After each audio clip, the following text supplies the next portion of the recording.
markale isku soo noqod wanaagsan halkani waa Zack Films maanta waxaan qulaasaynaynaa filim qisa dhab ah oo ka dhacday dalka Norway 1915 filimkan ayaana ku bilaabanaya 1915 laba dhalinyaro ah oo loo kaxeynaya xabsi 75 kiiloomitir u jira Oslo caasimadda dalka Norway xabsiga ayaana loogu talagalay carruurta dhibka badan Vosley waa jasiirad ku taala webi weyn waardiyaasha ayaana aad ugu yar maadaama fursadda baxsashadu ay aad u yartahay intii aysan gelin gudaha xabsiga nin lagu magacaabo Brathan ayaa u sharaxay waajibaadkooda isagoona kala wareegay dhammaan wixii ay wateen sidoo kalena u bixiyay magacyo cusub C5 C19 kadib markuu u dhameeyay sharaxaadda waxa lagu amray inay iska bedelaan dharka iyagoona laga gaabiyay timahooda sidoo kalena loo qabeeyay galabtii maxbuus C19 ayaa loogu yeeray qolka taliyaha Bestrain si loogu digo maadaama loo sheegay in C19 lagu xukumay kiis dil ah waxaana loo baahan yahay inuu si wanaagsan ugu dhaqmo gudaha xabsiga Bestrain ayaa sidoo kale u sheegay inuu aaminsan yahay maxbuuska lagu magacaabo C1 kaasoona uu soo gudbin doono dhammaan xogtiisa sidaas awgeed uu isku badnaado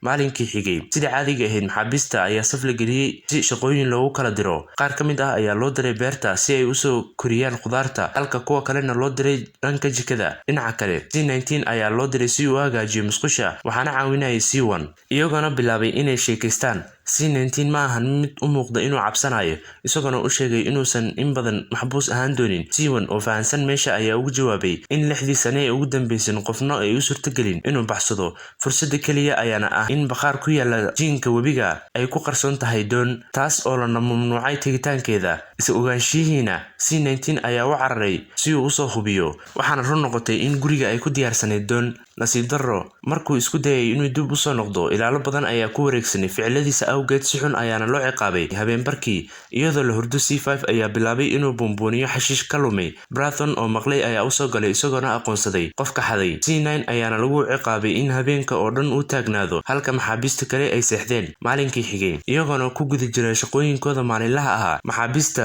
ayaana leh cashar diimeed mid ayaana loo akhrinaya cashirka marka la soo gaaray C19 uu iska aamusay C1 ayaana caawiyay maadaama C19 uusan wax akhrin karin taasoo caddaatay kadib markii loo soo diray warqad ka socota Elsa oo ah C19 walaashiisa laakiin uu awoodi waayay inuu akhristo C1 ayaana ka caawiyay maalinkii xigay isagoo ku socda dhinaca hoolka wuxuu arkay in waraaqadiisa caayil C19 iyo maxaabiis kale ay ugu qoreen isagoo careysan ayuu weeraray dagaal iyo buuq ayaana ka dhex dhashay labadooda iyo midkii sababay dagaalka ayaa lagu ciqaabay inay geeda waaweyn ka soo gooyaan keynta si xaabo looga dhigto saddexdooda oo daalan ayaa loo keenay cuntadii kasoo hartay maxaabiistii joogtay gudaha intii ay fulinayeen xukunka waxay ahaayeen kuwo isku jeesjeesiyey markan C9 ayaa aamusay maadaama uu ka baqayay in mar kale la ciqaabo intaa kadib C19 oo aan weli ka harin C9 ayaa ka jebiyey miishaartii ay isticmaalayeen isagoona jab ka mid ah u qaatay gudaha hoolka si ay ugu caawiso inuu ku baxsado wadashaqaynta joogtada ah ee C19 iyo C1 ayaa si fiican isku bartay iyagoona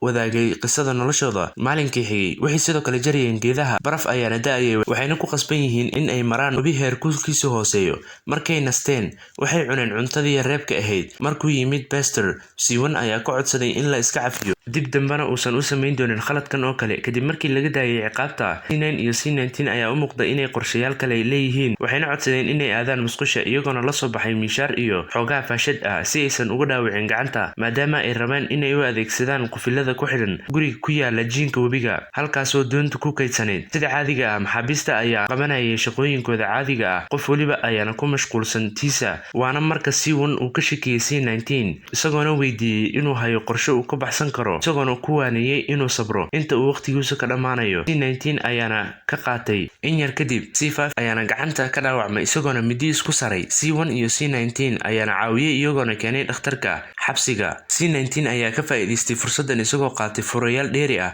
halka kalkaalisadu ku mashquulsaneed bukaankeeda C5 habeenkii C9 iyo C19 ayaa mar kale ku kulmay musqusha waxayna isticmaalayeen daawo qarasta ku kicinaysay iyagoona markii ay casheeyeen matag iyo qandho iskugu darsantay waxaana si degdeg ah loo geeyay dhakhtarka kadib markii ay kalkaalisadu dhammaysatay shaqadeeda ayna damisay leerka C19 ayaa kacay isagoona diyaar garoobay laakiin C9 ayaan weli helin mirkiisa C19 ayaa keligiisa baxsaday isagoona ka tegay C9 kadib markuu soo gaaray bakhaarkii lagu qarinayay doonta isagoona isticmaalaya miishaarta si uu ugu furo qufulada C5 oo kasoo raacay dhakhtarka ayaa ka codsaday inuu isna la baxsado isagoona ku andacooday in taliyaha uu dhuunta u galay sidoo kalena u sheegay in C1 iyo Brathan ay ka warqabeen xaaladan laakiin ma aysan rabin inay ku wargeliyaan Bester C19 ayaana ka diiday isagoona u cabsanayay in C5 ay wax soo gaaraan haddii xaaladuhu isbedesho. hal sac kadib alaarmiga ayaa yeeray maxaabiista iyo ilaalada ayaana kasoo wada kacday halka C19 uu ku guuleystay inuu doonta la baxsado. dhacdadan kadib maalinkii xigay maxaabiista oo dhan ayaa saf la geliyey. Beston ayaana u sharaxay niyadjabkiisa isagoona u sheegay in C19 uu ahaa fulay iyo welibana danayste maadaama uu doorbiday inuu baxsado bedelkii uu dambiyadiisa iska meeli lahaa, isagoona u sheegay in C19 mar dhow lagu soo celin doono xarunta. shaqadii maxaabiista ayaana sidii caadiga ahayd ku bilaabatay. maalinkii xigay waxaan arkaynaa in laba askari ay jiidayaan C19 iyagoona dib ugu soo celiyey xabsiga. ficilkiisa ayaana ciqaab loogu dhigay 20 jeedal. C1 ayaana ku dhufanayay maadaama uu ku guuldaraystay aaminaada Beston. C19 ayaa ka carooday khiyaanada C1 iyagoona isdagaalay, laakiin waaridiyayaasha ayaan arkin dagaalkooda cadaadiskay isku hayeen awgeed.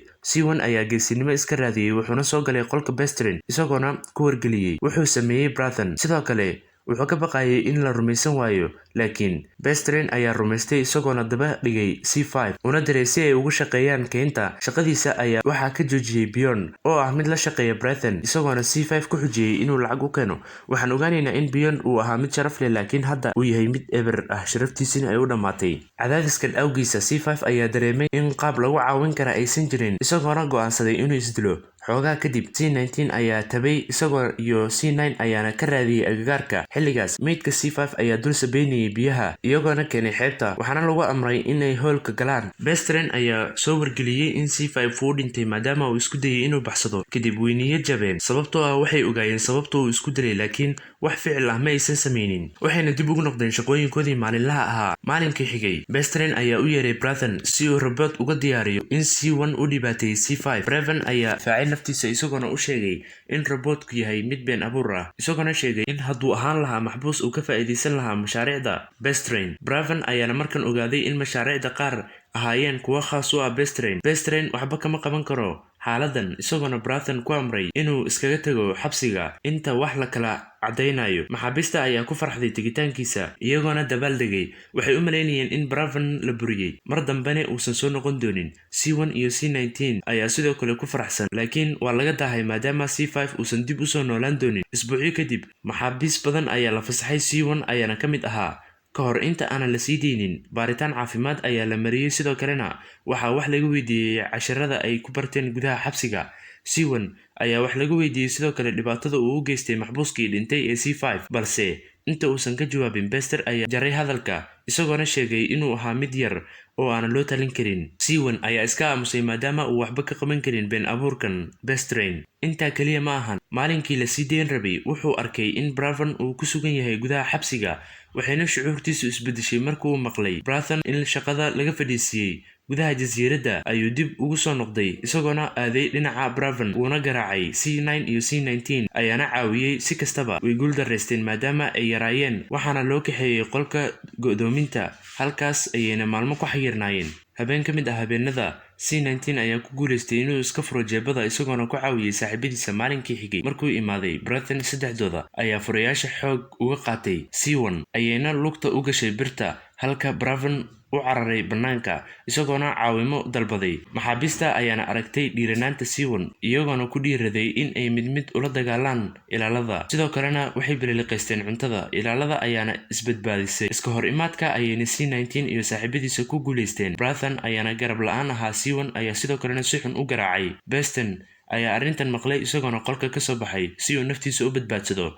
maxaabiista ayaana ka hor timid, laakiin C19 ayaa u ogolaaday in isaga iyo ilaalo kaleba ay baxsadaan. hadda xabsiga waxaa iskugu soo haray maxaabiista oo keliya iyagoona dareemayay xorriyad. muddo kadib C1 ayaa degay qolka Brathan isagoona ka fikirayay natiijada ka dhalan doonta geesinimadooda.